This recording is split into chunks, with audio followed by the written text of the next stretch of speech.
Andhra special ஆவக்காய் ஊறுகாய் இன்றைக்கி செய்ய போகிறோம். மாங்காய் நல்லா நார் மாங்காவாக இருக்கணும், உள்ள ஓடு ஸ்ட்ராங்காக இருக்கும். அந்த மாதிரி நீங்கள் எடுத்துக்கோங்க. எல்லாத்தையும் கழுவிட்டு துணி வச்சு துடைச்சிக்கோங்க. அப்புறமேட்டு கட் பண்ணிக்கோங்க. ஒரு கப்பு தான் நம்ம எடுக்க போகிறோம். அந்த கப்பு தான் எல்லாத்துக்குமே நம்மளுக்கு அளவு. 3/4 கப் அளவுக்கு கடுகு வறுத்து எடுத்துக்கோங்க. 1/4 கப் அளவுக்கு வெந்தயம் வறுத்து பொடி பண்ணிக்கோங்க.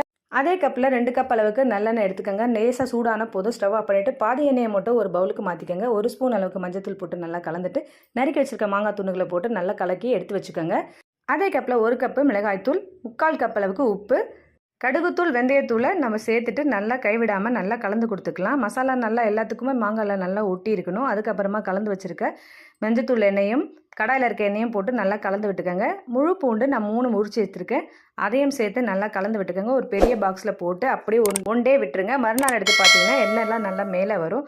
அதுக்கப்புறம் ஒரு கண்ணாடி ஜார் இல்லைன்னா பீங்கான் ஜாரில் போட்டு நீங்கள் ஸ்டோர் பண்ணி எடுத்து வச்சுக்கோங்க. 1 வருஷம்னால கிடவே கிடாது. எடுக்கும்போது ஸ்பூனை நல்லா அனலில் காமிச்சிட்டு எடுங்க.